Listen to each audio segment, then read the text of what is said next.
السلام عليكم ورحمة الله تعالى وبركاته. مرحبا بكم في قناة جربوا اكتشف مع نوال.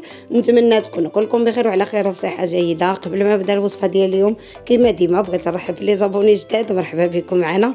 الى عجبكم المحتوى ما تنساوش تبارطاجيوه مع الاهل والاحباب، وشكرا بزاف الناس اللي كتدعمني من البداية. شكرا بزاف على السؤال ديالكم، شكرا على التعاليق الزوينة ديالكم. كنتمنى يا رب انني ديما نكون عند حسن الظن ديالكم. اليوم غادي نشارك معكم الحامض مصير او الليمون مصير، ولا الحامض مرقد ولا الليمون، كل منطقه شنو كتسميه. حنا كنسميوه الحامض بواحد الطريقه سهله بسيطه بسرعه، كتصبر لنا مده طويله. يقدر يبقى لكم هذا الحامض مسير حتى لمده ديال 3 سنوات ما كيوقع ليه والو، كيبقى مزيان. كنحضروا به كما كتعرفوا. الحامض عندنا حاضر في العديد من الوصفات المغربيه، فحال الدجاج بالتغميره، فحال البقوله والطويجنات ديال الحوت. المهم ما غاديش نطول عليكم، نخليكم مع المقادير والطريقه. اول حاجه غادي نحتاجوها هي الحامض او الليمون. انا هنا استعملت الحامض البلدي، تقدروا تستعملوا الرومي اللي كيكون الشكل ديالو طويل في الشكل، حتى هو راه كيصلح مزيان. هذا الحامض غسلته وقطرته. وهنايا عندي الحامض اللي رقدت العام اللي فات، غادي نشارك معكم تشوفوا النتيجه. هو هذا كيكون على هذا الشكل، هذا كيكون معسل. هذا راه كما قلت لكم العام اللي فات، يعني داز عليه عام مازال طري، تقدر يبقى حتى المده ديال عامين حتى ل3 سنوات ما عنده ما يوقع له. اذا اول حاجه نحتاجوها الليمون.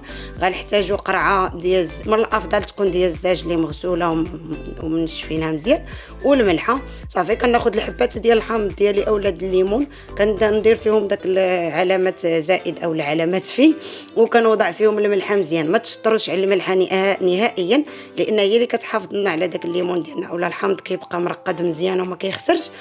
وكنبدا نوضع الحبات ديال الحامض بالتدريج، وانا كنزحمهم، كنبدا نضغط، كنزيرهم مع بعضياتهم، يعني ما كنحاول ما امكن ما نخليش الفراغات.